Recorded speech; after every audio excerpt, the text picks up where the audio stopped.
what's the most important thing to remember as we get close to the next world, which, as was described to me, is in the next world, there's no more war in the world. The earth isn't used for violent purposes. The resources aren't ripped up to pollute the world or used to make weapons. There's plenty of water again. The desert will bloom again with beautiful flowers everywhere. And this was through Hopi prophecy, correct? Yeah. And I got all kinds of answers when I asked my question. Like one time I asked a medicine woman, what's the most important thing to remember? And she said, the most important thing to remember is that you be on your spiritual path. Otherwise, how will Great Spirit recognize you when he comes? And I got told innumerable things, but probably one of the most pertinent is that they all talked about everybody will eventually have to get a boat. The desert shall bloom again. There'll be flowers everywhere. There'll be a lot of water. And I never believed this, was that they said the power of the federal government would return to the state. And I remember hearing that and saying, you guys are right about everything, but not that. But look what's going on right now. The power is returning to the state. Hi, friends. This is James and Kara, and we are Kerouacs Cruising. We are taking you on a journey, traveling the country with our dogs and finding remote places where the dog and us can roam free and play while we discuss life's growths, beauty, and some struggles along the way. We recommend pairing our episodes with our blog at kerouacscruising.com, where we organize accurate information in an easy-to-follow format, removing all of the conversational goodies. The link for this episode's blog post is in the show notes. We encourage you to join the conversation by commenting where you listen, engaging with us on Facebook or Instagram at Kerouacs Cruising, or email us at join@kerouacscruising.com. In the meantime, thanks for tuning in. Sit back and enjoy the journey. Good morning. Hello. Hello, thank you for joining James Kara on Kerouacs Cruising. And today we're doing an interview with a very special guest, Dr. David Milgram. And we met David through a friend of ours, but really through the book that we all co-authored. And I came here, I'm going to give you just my experience. I came to David's office. I'm very scared of chiropractors. And I wasn't sure what to expect, but Kara will talk me into coming anyways. I don't really like to be touched. And David touched me in all the right ways, and I felt so good. Most of them. I felt so good when I left, and one of the things I really enjoyed being in his office is the music that he played. And it was so soothing and relaxing. It really put me into a comfortable healing space. So I thank you for that so much. You're welcome. And please introduce yourself and let us know a little about yourself. Okay. David Milgram. I've been practicing chiropractic here in Flagstaff since 1983. I used to be in Sedona until 5 years ago. My offices were originally called Wellspring Health Centers, and in 1994, a man came in here named Dr. Carl Hammerschlag, who was a psychiatrist from Phoenix, who wrote a book called The Dancing Healers. And he described in the book how all healing is learning to dance, and that even if your broken leg is up in the air in the hospital bed with IV stuck in your arm, you still have to dance with where you're at. Wherever you're at, with whatever you're dealing with, it's all a dance, and it's all about learning to dance. And then he told me that, as an old Indian proverb, the turtle draws its strength by going within its shell, but it only gets anything done when it sticks its neck out. I love that so much. So I was driving home that night, and I said, I'm going to change my name from Wellspring Health Centers to Turtle Island Healing Center, because I need to remember that every day. That, like the Native Americans and the Aboriginal people in Australia, they believe that the whole earth is actually a big turtle, and that we live on the back of the turtle, and we all know that we have to take good care of the turtle or it could turn over on its back and they can't get off their back. And I see my body is basically my turtle. The turtle goes within its shell. I go within my rib cage to go into my heart when I need to get strong, and then I come out when I feel like I have something good to do. So I have a lot of good things to do coming up, and one of them is this book, We Rise Together, and where I've written a chapter called Transforming Mess Ups to Bless Ups, as that seems to be, to me, to be the path that we wounded healers travel. We all have had mess ups, but we have opportunities and chances to turn them into bless ups if we can. And so I have studied a lot of different types of chiropractic. I do regular adjustings when I think it's appropriate. I do a lot of soft tissue work on muscles and ligaments and organs, and in the last 8 years I've taken about 400 or 500 hours of continuing education classes on the diagnosis and the treatment of brain injury from concussion. Wow. And that's my main focus right now, as I have learned ways to diagnose and treat brain centers and get them to function again, whereas they might have been turned off from concussion, from electromagnetic pollution, from emotions, from many other different factors. And I've been doing cranial work since I was in chiropractic school, starting back in 1977. Not to date myself too much. I know I don't look a day over 35, but this has been my lifelong quest to understand the incredible jigsaw puzzle of the human being, with its physical, chemical, and energetic ramifications, but also particularly to understand the cranium and the brain and how to work with what's inside of it in order to help it.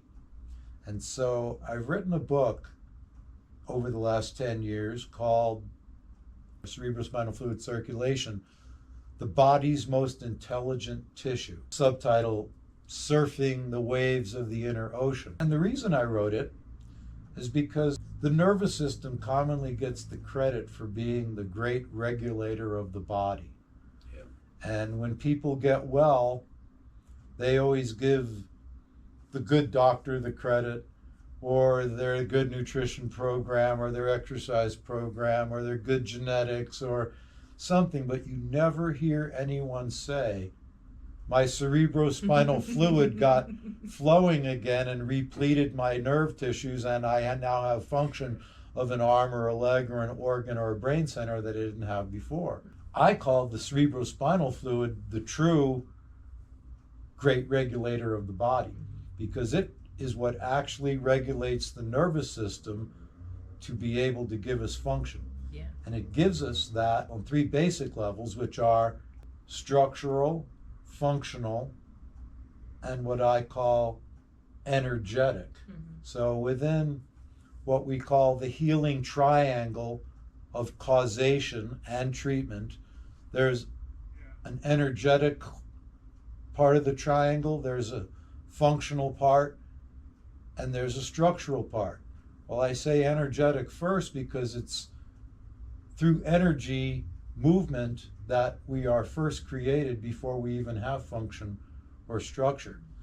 But to back up a second and say, the way the cerebrospinal fluid controls the nervous system, the great regulator of the body, is 3 ways: biomechanically, biochemically, and bioenergetically. So bioenergetics relates to emotions, mind, and spirit. So some of what we're dealing with relates to where our emotions are going, and our mind and our spirit. That's the energetic part of the triangle. Then there's the functional part that balances our biochemistry. And then there's the structural part. So if the nerves didn't have cerebrospinal fluid bathing them, they'd be too woody and dry to conduct electricity. So cerebrospinal fluid is the primary aspect that's allowing electric flow to happen in the neurons, which then allows the biochemical information to transfer, nutrients and neurotransmitters to be able to go into the brain. And so the cerebrospinal fluid induces the electrical impulse into neurons. It's almost like the igniter. Right, it's the igniter. And then the sustainer is the producer of biochemical nourishment and cleansing that the cerebrospinal fluid provides to the brain. But also physically, on the biomechanical level, the cerebrospinal fluid is a giant waterbed for the neurological tree. The neurological tree of the human is an upside down tree where the brain is the root, the spinal cord is the trunk, and the cranial nerves and the peripheral nerves are the branches.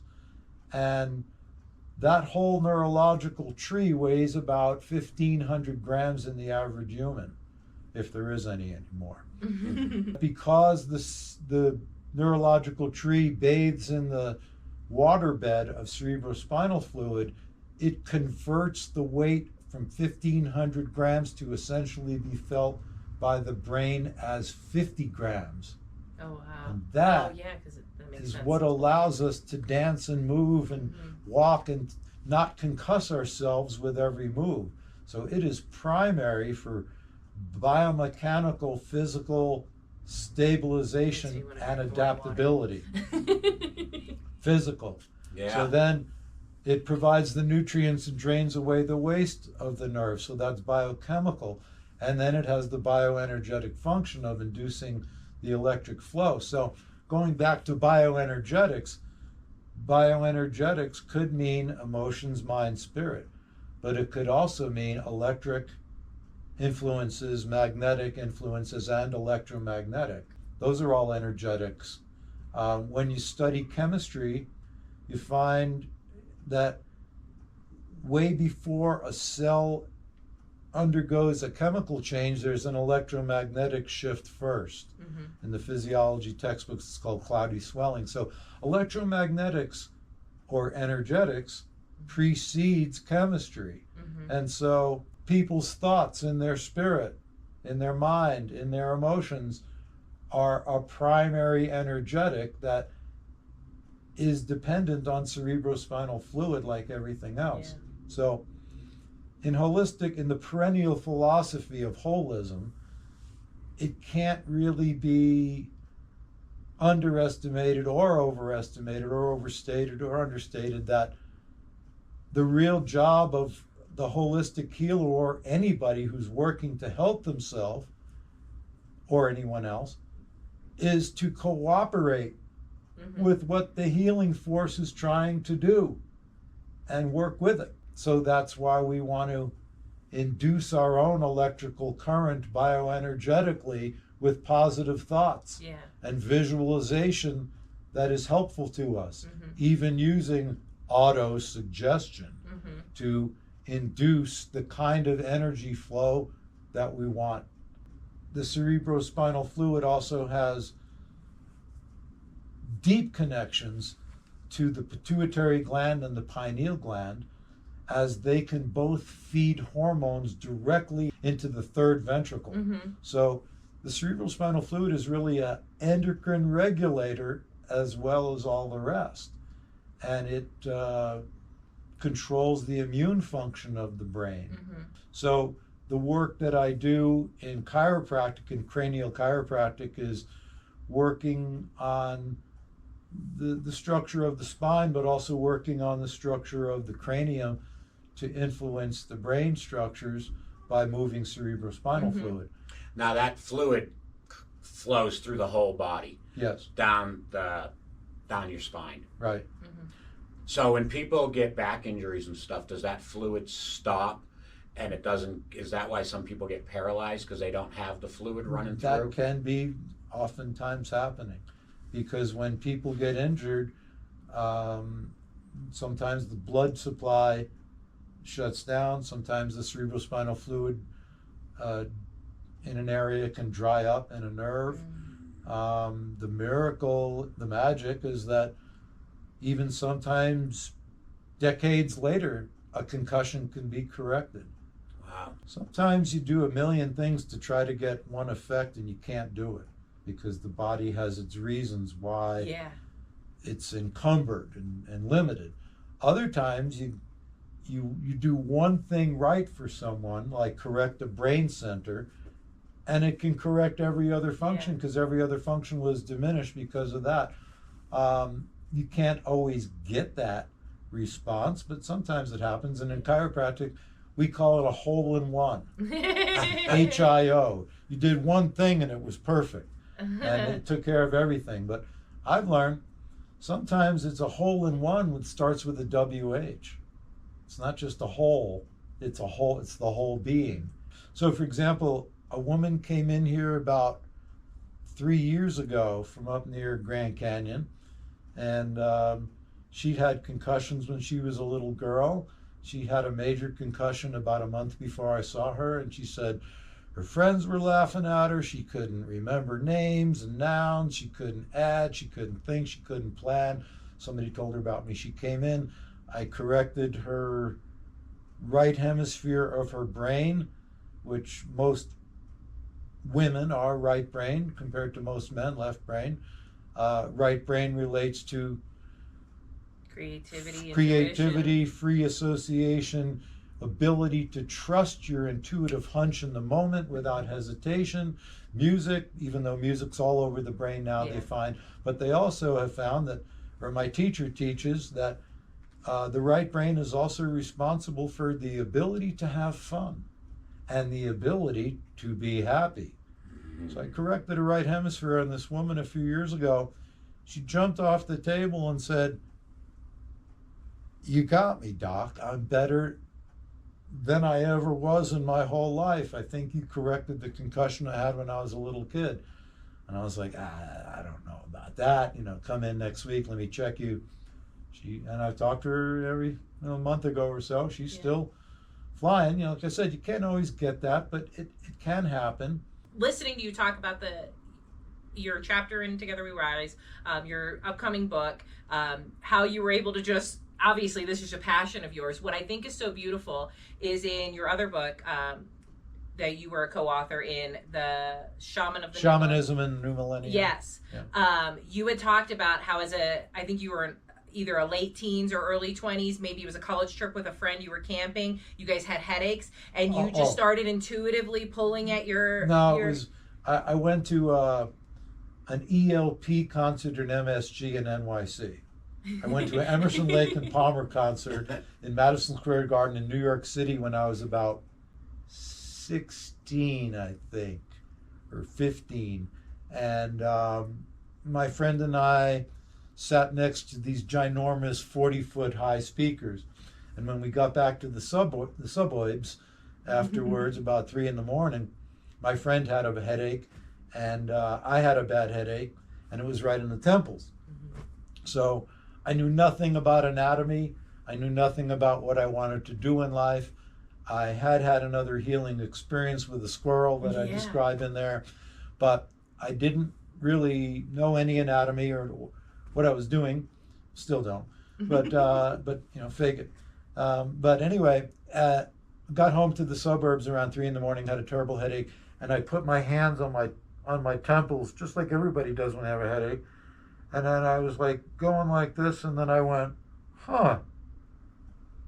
it's wildly pulsing over here, and there's like no pulse over here.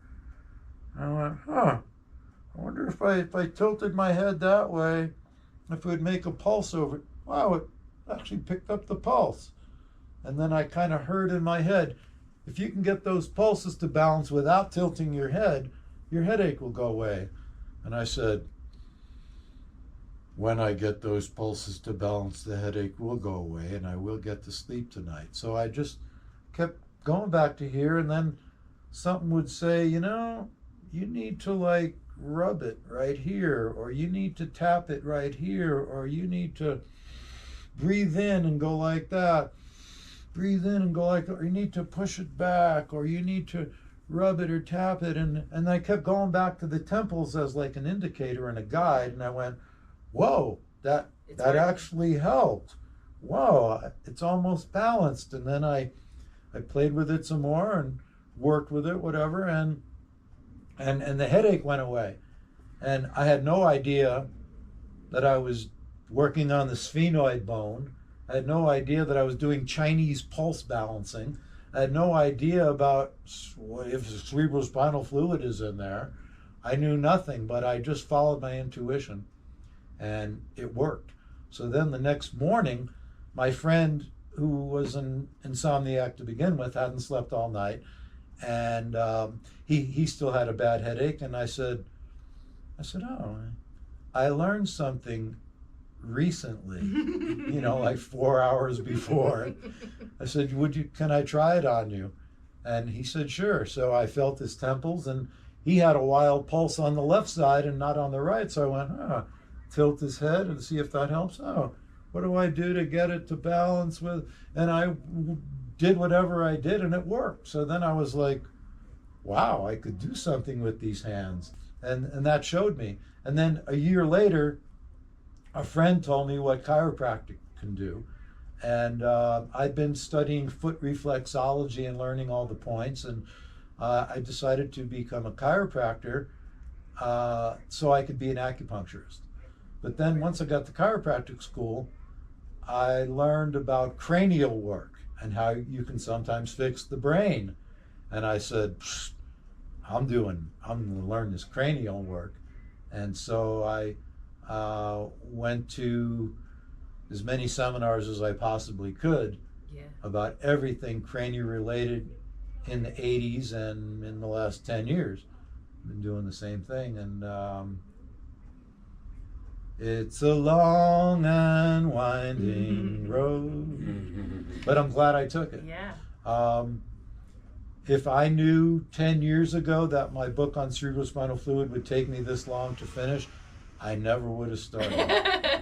But now that it's done and it's off to the publisher, the baby is delivered, and I'm glad I did it. Yeah. Yeah. That's amazing. And it's such a joy to see people smile after they limp in. Mm-hmm. Yeah. Yeah. Absolutely. No, you're an incredible healer, and just being in your presence, that was super important to me to do this interview in person, because I think that there's only so much you can get on a TV screen or a computer screen. So this is really awesome. To me, it's just kind of, I don't know, magical just doesn't sound like the right word, but I mean, you've kind of been led on this path, and now culminating into you creating this book that I think is going to be an eye-opener for a lot of people, because I think in a lot of ways, everybody thinks that, especially when it comes to the mechanics of the body, that it almost needs to be more aggressive, and your approach is so gentle and just so in tune and intuitive, and it's not like when you think of a chiropractor, you think of snapping, and you're not that at all. And even when you're talking about the cerebral spinal fluid, it's like a tongue twister. It's gentle. That's a more gentle, deeper core healing. Right. Well, that's one thing I should emphasize and say. With cranial adjustments of the 22 bones of the skull, there is not thrust force, there's not velocity. It's all gentle. The intent is not to crack bones. The intent is to get cerebrospinal fluid moving, to get the meninges to unwind, to get the brain to have its juice again and function. Now, when you're doing that and doing the cranial stuff, is it like heat that moves it, or is it the way you move your hands? I mean, what moves that fluid through the brain? I always just wondered that. How does it move up and down the spine? Well, it basically you moves. said energy. Yeah, it moves because of pressure. And that's something else that should be said. The basic function of the cerebrospinal fluid is to protect the brain from the blood. The blood has intensely varying pressures. The brain tissues can't handle up and down pressures. The blood has in varying heat, varying pressures, varying heat, various compositions that could affect the brain, and the brain likes a stable environment. So Is the that why, CSF like, creates a stable environment for the brain. Yeah. Now, is that why storms, like thunderstorms and stuff, move in and people get headaches? Is that kind of because the barometric pressure's moving up and down? Yeah. I always wonder that because I know people that they're like, oh, there's a storm coming, I have a headache. Yeah. And Kara, for one, she gets, like, I don't get headaches at all, ever. And she gets a lot of headaches. I think you need to work with her. I need to make another appointment. This needs to happen soon. My So basic theory of healing is ABC: alignment, breathing, consciousness. Alignment of the body, breathing of the spirit, consciousness of the mind. That they're all, say, separate and distinct, but they're all interrelated. But each one of them creates a pressure themselves. Our resting, the postural attitude we're assuming creates a pressure in the body. I feel that. The breathing, the depth of our breathing, whether we're shallow breathing or whether we're fully expanding our lungs, that creates a pressure. Where our mind goes, the consciousness of our mind, that creates a mini pressure that's small but very significant. All those pressures can actually be integrated or utilized at the same time to create what we call a harmonization in the body. It's amazing. I will say from my experience when I worked with you, or you worked with me, however you properly say it was just like an extraordinarily relaxing. I had told him when I got home, it was like I had just had a 90-minute massage, and you just come in, do your couple of pressure points and the relaxing of the tissue, and you did do one crack with me, but and it was incredible. And I've been suffering from back pain since our car accident, and I went a week with absolutely no pain at all. It was just incredible, and I know if I was consistent, it would go away completely. So it's really, I was, it's like I knew, but it's like to experience it, to viscerally feel the capability of what you do. It's just really incredible, truly. Thank you. Well, one of the things I do is I don't have a plan or an agenda when I walk in a room. I try to listen to what I'm guided to do. Because I know we're all dealing with many levels and dimensions of things affecting us. When I walk in a room, I ask, what's the simplest, the gentlest, and the most powerful thing I can do? And I've tried to study about everything: energetic, spiritual, mental, emotional, physical, what's of vital energy, what's of the soul, so I can tune in. One of the things I also do is visceral organ adjusting, and of dropped kidneys or pulled up stomachs with hiatal hernia or any number of contacts. That's why I think sometimes I'm able to hit a hole in one. I think that when the body is hurting, person's not feeling well, it's like the cells of the body are crying out. And the cells of the body are like the little babies. And when they're crying, they're saying, I need food, I need water, I need peace and quiet, I need whatever. And so I think there's about 12 basic messages the cells can deliver. And so I try to listen for what that is when I walk in the room, and as I'm working on someone, I try to tune into what the body is actually saying, what is the person saying in their mouth, but what is their postural attitude saying, and what is the feeling, what is the energetic, and go from there. But I've had the great experience of having incredible teachers in my life. One of the things I did when I was young was, and I still am, one of the things I said to Spirit was, please teach me anything I need to know to help myself or other people, the wildest of the animals, people. Truth. And please teach me what I need to know, take me where I need to go. And then I heard, well, treat everyone the way you'd like to be treated yourself. Honor, love, respect, and do that, and then you will attract everyone you need to meet for your own healing. Kind of parentheses, because you know how messed up you are. Or you know how much you need healing. And I was like, open, you know. And so then, no sooner had I said that in my early days when my path in life led me to all kinds of incredible teachers among chiropractors, naturopaths, Native American, Indian medicine women and medicine men. And I got way more of the continuing education than I anticipated, but it was definitely what I asked for. Yeah. I got to meet and learn directly and study with some old chiropractic masters that saved a lot of totem tricks of the old masters from the 30s and 40s. So I learned ways to fix ankles and elbows, and let alone the brain and the body and the spine that are generally not taught in chiropractic school. Yeah.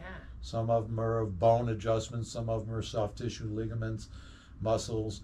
But like I said, I do my best to access my whole menu, or the dishes that I could potentially serve to help someone. But I really see the key is not just to have every dish on the menu that the person might want to be served with, but to choose the right one at the right time. Yeah. And Absolutely. For that that's the particular real person. trick. Yeah. Yeah. Yeah. Yeah, that's amazing. Absolutely. You've mentioned to me over the times that we visited some of your patients that have been high ups, like chieftains and healers in the Hopi community. I'd love for you to talk about that a little bit more, and even some of the prophecies that are really starting to come to fruition today. Well, back in 1984, a friend asked me one night to work on a friend of his. And I said, sure. And I said, what's your friend's name? And he said, well, he lives 100 miles away. He can't afford to pay you gas money, and you'll have to go back many times. And you got to promise me you'll give him whatever nutrition or whatever he needs. And I'm like, sure, yeah, what's your friend's name? And he strung me out for about 10 minutes and wouldn't tell me his name, made me promise all kinds of things. And finally he says, his name is Grandfather David. And Grandfather David Monongia was a Kiva leader at Hopi, who was kind of a chief among his people. But he was also a chief in the sense that he was a prophecy keeper who tried to deliver the Hopi prophecy to the United Nations in 1982, and he met with the Dalai Lama in that meeting at the UN, and they found out that the Hopi word for sun, Dawa, is the Tibetan word for moon. And so they realized that they had some big connection. Yeah. And Grandfather David also went to the Geneva Peace Conference in 1978 to speak about the Hopi prophecy. A couple of days after my friend asked me if I'd work on his friend, we went up there, and that's kind of when my life really changed. When I met him, he was 101 years old. I was deathly afraid to touch him or to do anything, because I was afraid he was about to keel and that I'd be blamed. Yeah. So I examined him for about 3.5, 4 hours with my pinwheel and my stethoscope, and took his blood pressure in 1,000 different positions and whatever. And but finally, I did adjust him, and even though he was 101 years old, and his arms and his legs and his eyes and his ears worked better. After working on him every week or so for about 6 months, he told me to go see the other chiefs and people in his village. And so I did that. 3 of my other patients then were also over 100 years old. One of them was 109 and was in perfect shape. Wow. All when in a drought year when everybody's corn was 4.5 feet tall, his corn was 7 feet tall. Wow. He was 109. All 10 things worked perfectly. Eyes, ears, arms, legs, brain, spine, liver, kidneys, heart, and lungs. Everything worked perfectly in this man. Wow. And that's within a year of working on all the chiefs in his village. The first chief I saw, he sent me to the other villages and said, "Don't go tell them I sent you."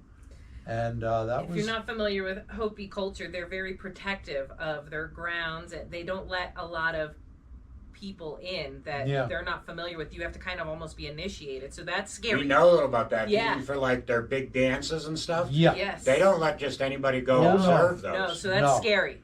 So I walked into these villages and said, "Hi, he sent me. Let me see your chief." And I got let in, and ended up working on a bunch of the chiefs over there. And amongst all the different people I worked on, it was not just Hopi, but Navajo and Apache as well. I eventually had, at one time, about 6 or 7 people over the age of 100, and a few dozen others over the age of 75. And they're important people in their communities. I mean, you're being trusted with the most Kiva important. leaders or chiefs or Yeah. prophecy keepers, and it was, of course, quite the honor, the responsibility, and the joy Yeah. to do. But one of the best parts of it was I got to ask them all my favorite question. And my favorite question is, what's the most important thing to remember? Or variations of the question, what's the most important thing to remember to be on the spiritual path? Or what's the most important thing to remember as we get close to the next world, which, as was described to me, is in the next world, there's no more war in the world. The earth isn't used for violent purposes. The resources aren't ripped up to pollute the world or used to make weapons. There's plenty of water again. The desert will bloom again with beautiful flowers everywhere. And this was through Hopi prophecy, correct? Yeah. Yeah. And I got all kinds of answers when I asked my question. Like one time I asked a medicine woman, "What's the most important thing to remember?" And she said, "The most important thing to remember is that you be on your spiritual path. Otherwise, how will Great Spirit recognize you when he comes?" Oh. Little pithy things like that really struck me. But I asked these questions of, what's the most important thing to remember as we get near the next world, where this world doesn't end, but it changes. And I got told innumerable things, but probably one of the most pertinent is that they all talked about everybody will eventually have to get a boat. And it was like, what? You guys are sitting here in this dry desert, and you think you're going to have a boat? But that's what they all talked about, that the next world is going to be really wet. And one time when I asked Grandfather David about some of the signs of what we would see right before the new world begins, was he would say, and this is in 1987 or so. So once I asked this old chief, what's the most important thing to remember as we get near the next world? And he said, the desert shall bloom again. There'll be flowers everywhere. There'll be a lot of water. But that millions of people will have to migrate from the coastlines of the earth very quickly, because the planet will get hotter a lot quicker than people think, and the waters will rise, and that many people will try to get away from the coastlines. And another thing a lot of the elders talked about was that, and I never believed this, was that they said the power of the federal government would return to the states. And I remember hearing that and saying, "No, that you guys are right about everything, but not that." But look what's going on right now. The power is returning to the states. And you were just talking about that article you read the other day about the tsunami. They're talking about it flooding out Hawaii and there's going to be California, all the way up. Earthquake in between Hawaii and California that's going to pretty much put Hawaii underwater and parts of California and Washington, Oregon underwater. Yeah. And if you look at those tectonic plates out in the Pacific, west of Oregon, those are the most broken up. Mm-hmm. They're the most fractured. And I've heard through the grapevine that that's where the tsunami, from the Hopi, that's where the tsunami's going to hit, that it's going to cover a lot of Utah. Yeah, I just read an article about that, and they say it's getting near. It's coming close. They're not saying next year or that, whatever, but they say in the next 10 or 15 years that could happen. Mm-hmm. It's really coming because they're seeing them plates shifting under the ocean, and they feel that there's going to be an 8.9 earthquake's going to hit, and it's going to put parts of the coast underwater. Yeah. And it pretty much said, like you said, people really need to think about that, because people that are in LA and that huge city, there's going to be mass people that ain't going to be able to get out fast enough. Get a boat now. Some paddles. So it was so interesting that you talked about that, because he blew me away when you went to go get the SD card for the thing that we were talking about that, and I was like, he was just telling me about this article he just read. It's so crazy. And them things happen all the time. I mean, we know there's earthquakes happening all the time, and we're gonna get a big one eventually. We're 30,000 years overdue on Yellowstone. Yeah, I was just reading about Yellowstone. That's the kind of stuff I like to read about. And they talk about shutting Yellowstone down because it's getting so volatile there. And they just think that there's going to be mass casualties. There was just another cave-in the other day, I think. I can't remember what. So it's crazy when you think about what's going on, that most people don't pay attention to that stuff. They don't, it's just above them. They're focusing on just paying their bills, paying their mortgage, taking care of their kids. Yeah. The real essence of the Hopi prophecy is this. When the nuclear bomb went off in Japan, 1945, all the Hopis gathered and they said, "Gourd of ashes? Is that the gourd of ashes?" And by 1947, they got together in the mother village, Shingopavi. Every village, every kiva, every secret society, every chief got together. And in general, they are not supposed to share their prophecies with other clans unless they're related clans. But in 1947, when they got together, they realized that they all had a prophecy about a gourd of ashes, and that each one of the prophecies was like a piece of the gourd. And they were told, when you get to the time when you think it's the gourd of ashes time, because they saw the nuclear bomb in Japan as a gourd of ashes, that a lot of their prophecies told them would destroy a land far to the west, burn the land and kill many people, that when you knew it was that they put the pieces of the gourd together and they made into one gourd, and they realized, the message is, when you realize you are in the time of the gourd of ashes, when that nuclear bomb has fallen, then it's your spiritual responsibility to go to a house of mica that will be built on the eastern shore. The United Nations is made out of mica, where world leaders would be gathered to discuss world peace, but they might only be there to discuss it and not to actually create it. But it's your job anyway, they were told from their prophecies. When you know you're in the time of gourd of ashes, it's your job to go to that house of mica on the eastern shore and tell them never use the gourd of ashes again in wartime, because it could hurt the whole earth and could kill many people and might only leave a brother and a sister to start life over again. Unfortunately, grandfather David and they were told to try 4 times. They tried 7 or 8. Unfortunately, they were never allowed to address the whole world body of the UN, which is what their prophecy told them. So they never actually officially delivered the Hopi prophecy to the UN, even though they tried like crazy. Yeah. That's still like the situation that we're living in now, where they haven't really been honored in terms of being listened to, let alone followed through with any of their wisdom. Yeah. And the elders were talking about global warming in the 1950s. They were saying it's gonna get hotter than you think, real suddenly, and they say the worst case scenario, or one of them, is that Northern Europe will go Arctic within a few months.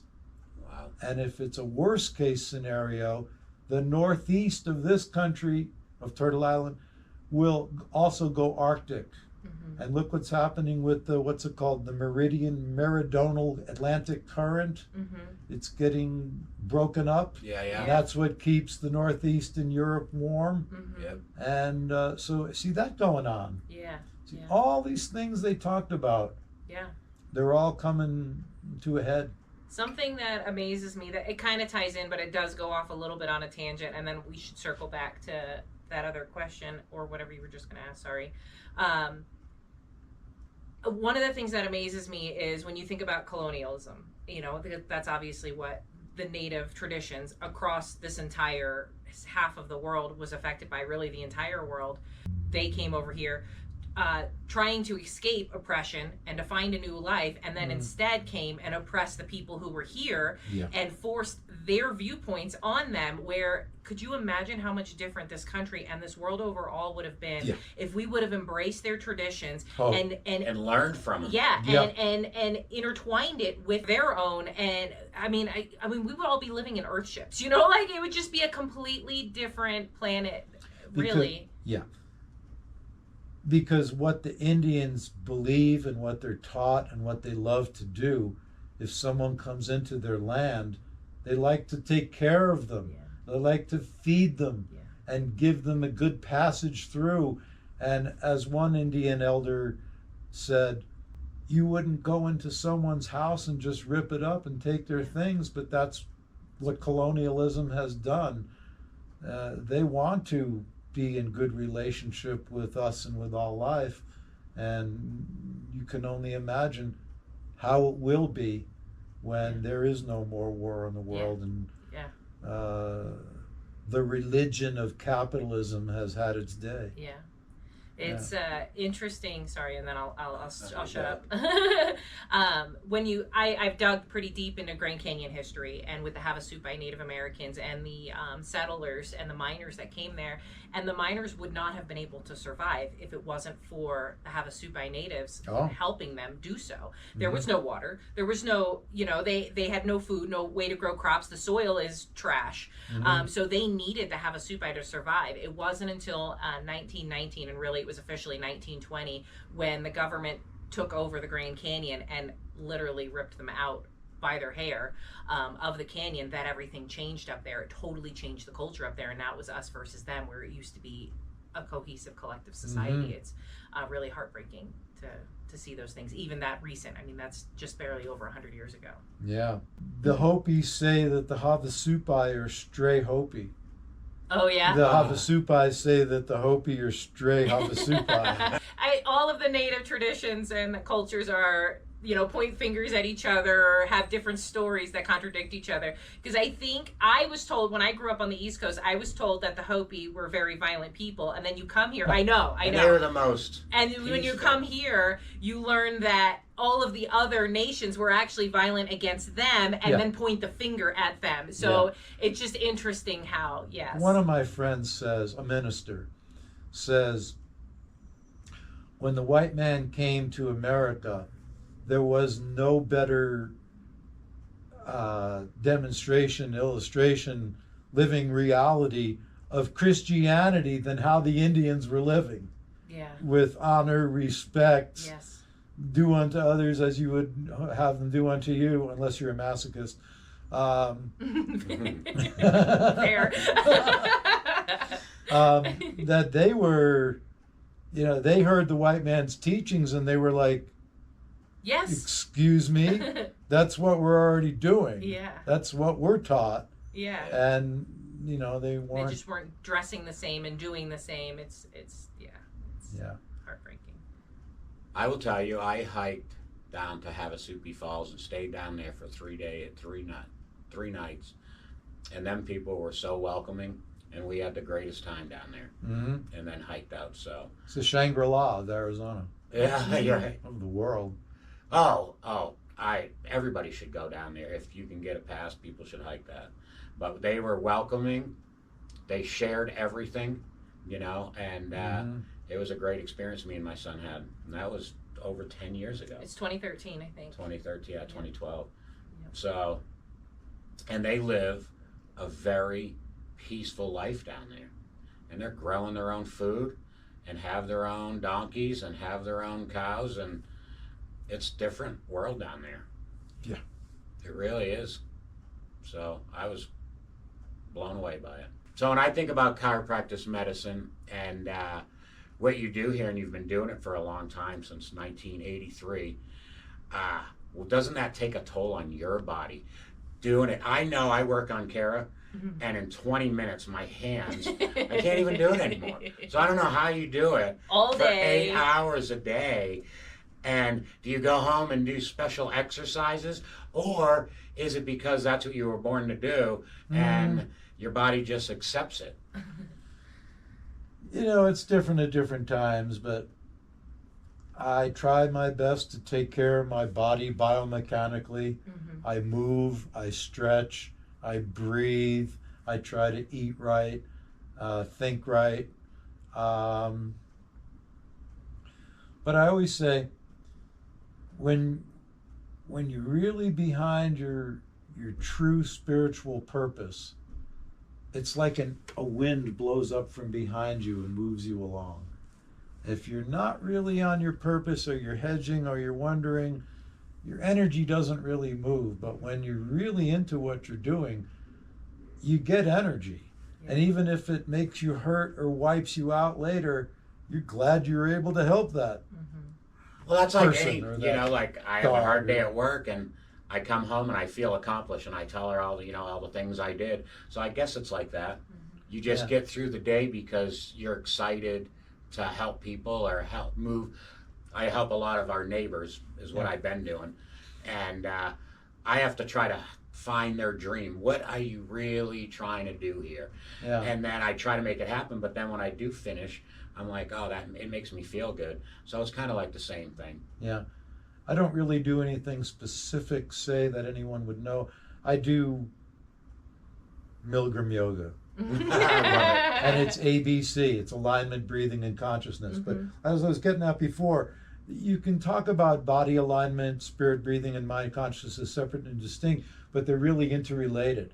That anytime you help your breathing of your spirit, you're helping the consciousness of your mind and the postural attitude of your body. Anytime you help your body get adjusted, do qigong, exercise, whatever, get a massage, that's helping your mind. Yeah. And that's helping your spirit. You help one and you help them all. Yeah. The big magic is when they all feel integrated. Yeah. When they all feel as one. And but what I've been working on, my Milgram yoga, is working basically to integrate the pressures of the physical body with the pressures of breathing, with the pressures, many as they are, of where my mind is going in my body. It's a mini pressure, but it's significant. And so I have one last question before we wrap it up. And then I've got one. You want to go first? No, I want mine to be last. Okay. So everybody in their life, and I might say, oh, David, I think this is your biggest accomplishment. In your mind's eye, what was your biggest accomplishment up to this far in your life?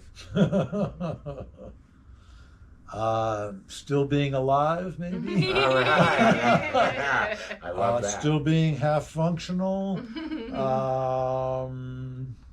Biggest accomplishment. I think those are them. That can be it, right? Yeah. It doesn't have to be anything special. But You're a maybe- doctor, but that your biggest accomplishment might have nothing to do with being a doctor. You know? My biggest accomplishment was really this. Besides still being here and being half functional. About 3 years ago, a hummingbird hit my front window, and it appeared to be dead. It was not moving. And I had taken all these classes on diagnosis and treatment of brain injury from concussion. And in all the work that I'd done, I never did more than one brain center at a time. Mm-hmm. Always tried to be very careful, and did brain stem or hemispheres or cerebellum or emotional centers of the limbic system one at a time, and I tried to be very careful and to not overwhelm the body and to help it integrate better. And this hummingbird was laying on my porch. My wife was on her sewing machine and had hit the front window. And she said, "Oh my God." And I came out. This hummingbird is laying there not moving. And I thought, oh well. And then I heard, no, pick it up. Maybe it's just in shock. So I picked it up and I looked at it, and it was not moving, but it was still barely alive. And I was like, what do I do? And these looked like these hairs were hanging out of its mouth. And I wasn't quite sure what that meant, but it looked like major brain injury. But not only were hairs out of its mouth on one side, but its nose, its beak, was touching its tail. Oh, wow. That's called opisthotonos in medical terminology. It was in such an arced, extended position, its beak was actually touching its tail. Oh, wow. And it was like that, frozen in position. Well, that generally means major brain injury, stroke, imminent death. And I was like, what could I do? But it was like, well, nothing to lose, but might as well try. And I was like, what to do? And so I did a little pattern called shock, and which is a touch pattern. And I did that shock pattern, and the bird sort of started moving a little, like shaking. And I thought, well, it's coming out of shock. Wow, that's cool. Maybe it just isn't shock. And so then I looked at it, and I was like, that wing is twisted. So I untwisted its wing and straightened out a few feathers, and I was like, what do I do? What do I do? It looks like it's coming to. And my inner guide says, think about what happened.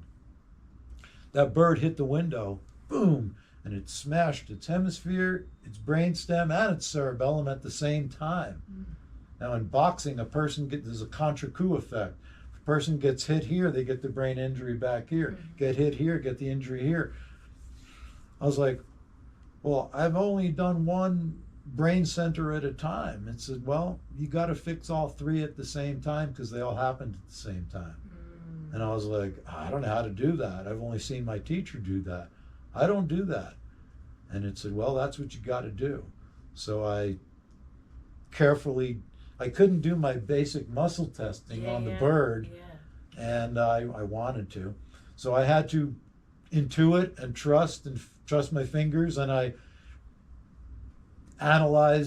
diagnosed that it had a left brain concussion from hitting the right side of its head, and the brainstem and the cerebellum, and I made the contact specifically for each one, and I took it out of brain concussion, and it actually started flapping its wings a little and trying to fly.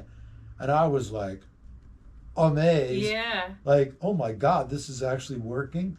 And then it tried to fly, but it couldn't. It didn't have enough energy. And so then I looked at it, and it came out of opisthotonos. Mm-hmm. And it was like, whoa. But these hairs were still hanging out of its mouth, and those hairs were its tongue. And my inner guide says, you must align that tongue or it won't be able to eat, and it'll die in a few minutes, or it'll die later today. Yeah. And I was like, excuse me, I've never adjusted the tongue of a bird before. And I was like, that's its tongue, huh? And, said, mm-hmm. And so I carefully took those hairs, and it was like, imagine you're holding the heart of a butterfly, and you won't hurt it, because I was afraid to hurt it. Yeah. And it says, no, just get really feminine, get really in there, Yeah. go with yin and get into the feminine. And I took its tongue and I stretched it back to the midline, and I heard, give it a little thrust, and I gave it a little like that, and I felt this little, and its tongue aligned, and then it flapped its wings and it flew out of my hand. And I was like, but then it dropped down to the ground and it had no energy. So I said to my wife, this bird's still in shock. It needs a little sugar water. Mm-hmm. So she went and got some maple syrup, put it in a little cup, and I dabbed its beak in the water until it could, for a few minutes, until it could started doing it itself. And then I put it down on the table and I said, I hear take 5, Dave Brubeck. Give it 5. I said, I'll be back in 5 minutes. I went back in the greenhouse. My wife been back in her sewing machine. I said, let me know if this bird moves again. 5 minutes later, my wife screams out, hallelujah, oh my God, it just flew off into the air. Oh. So that is like the culmination of everything I've ever learned. Yeah. Actually fixed a hummingbird. And they are got to be the most delicate creature on earth to be And able the to smartest. do that. Crazy. Yeah, and the quickest. Wow. So that was sort of like like I said, the cream on the cake for everything I've learned. That is amazing. And the only thing I didn't get was I missed getting its credit card number. But I'm sure it flies by every day. And I figure in the currency of love, it's still going to redeem itself Right. somehow. Absolutely. Someday. That's the truth. And it of already that. has. That's the truth of that. I love that. All right, so I want to spin your question around on you. Which one? So you obviously are a lifelong learner, but I think it's time for the learner to be the teacher. And you've been doing that through your books. So what do you think that is important for us to remember?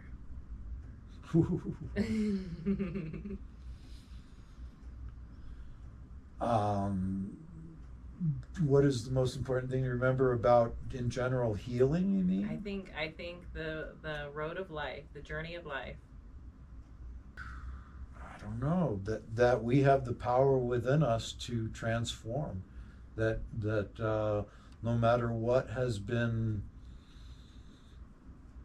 happened to us, put on us, laid on us, whatever we believed, we can still change. I've known tens of thousands of people that I've worked on, some of them who had some really gnarly situations in early childhood, for example, that took it as some inspiration to heal and grow and learn. And some of the people with the same gnarly situations in childhood never grew out of it. Yeah. Because they victimized, because they never canceled their lifelong subscription to victims.com. More than anything, we all want to cancel our subscription to victims.com, even if it's been a lifetime one, and look at the opportunities we have in life to transform, to change, to grow, to do some healing. Yeah. And that we all have that power, no matter how limited we may think we are. We still have the power to change our own picture from within. I love that. And that's where I see the cerebrospinal fluid being in the very center of our body, is like it's the hidden central intelligence agency of the body. Mm-hmm. It's the natural security agency of the body. It's what's giving us our agency. Yeah. It's what's secretly giving us our agency quietly all the time. It's like it's It's a built-in wellspring. It's the gifted healer. It's always there. And like I said before, you can't over or understate it enough that the real goal that we all have to do to encourage, embrace, and engender healing in ourselves is remember that we want to cooperate with what the healing force is already doing. Yeah. And so the healing force is already trying to electrically flow, to be biochemically nourished and cleansed, and trying to think as positively as we can, so we create some consciousness that moves our energy in the direction we want to move. So again, the most important thing that all that is within our realm, and it's already happening. It's up to us to cooperate with what the natural vis mediatrix naturae, the natural healing force, the elan vital, is already trying to do for us. That was a great answer. And we've been trying to heal for a while now, 5 or 6 years, and it's a path that we chose. And I think that if people choose that path, and start reading books and gaining knowledge and having these conversations, I think people can change for the better, and people can love each other again. And we were stuck in an evil spinning wheel of work, drink, work, drink, and our days off. We barely got the laundry done and the house cleaned, and then we just go right back at it, working 50, 60 hours a week. And I used to work 50, 60 hours a week. We were going to say, when I started in the 80s and through the 90s, when I had all these elders as patients, and in Sedona and Flagstaff, I worked from 9 in the morning till 6 or 7 at night, 5 days a week. On Saturday, I went up to the res. On Sunday, I took a hike. Monday through Friday, I worked my 60 hours or whatever. Now I just work 2 days a week. I work Tuesday and Friday. I'm semi-retired because old chiropractors never retire. They just get laid back. Well, and you're just a lifelong healer, right? So that's what you're going to do. I'm already laid back, and the other chiropractors that aren't laid back, when they retire, they just get adjusted. So I'm already quite adjusted to being laid back. And so, I work Tuesday and Friday, and as semi-retired, and I do a few other things on the other days. Yeah. Your music. I mean, you said you've got a new CD coming out. You got so many beautiful things coming up, and I can't wait to get a taste of all of it. Cool. Thank you for doing this today. Yeah, so it's been beautiful. Absolutely. We appreciate your time. Thank you for your appreciate time. your appreciation. All right. And Awesome. Till next time. And everybody, when does your book come out? January, February next year. January, February next year. Kara will keep track, and she will announce it. I will have some music up too, and the website that will be created within the next month or two is called Neck Step, NECKSTEP, neckstep.com. I love it. It's going to have music, information, the book, and all that. And our book, Together We Rise, will be out after June 24th. Yeah, June 24th is its release date. Yep. Thanks for joining us. Love you. Till next time. Thank you, guys. Thank you. Thanks for tuning in to Kerouacs Cruising. We're thrilled to have you with us. We had a blast recording this episode and hope you enjoyed our adventures as much as we enjoyed sharing them. For more amazing pictures and stories, visit our website and blog at kerouacscruising.com. And join the conversation on Facebook at Kerouacs Cruising or email us at join@kerouacscruising.com. We'd love to hear your thoughts and suggestions. If you enjoyed this episode, please consider liking, subscribing, and leaving us a review. Your support helps us reach more listeners and allows us to continue sharing our travel experiences with you. It's a generous favor that means the world to us. Thank you so much for listening to Kerouacs Cruising. Until next time, happy travels.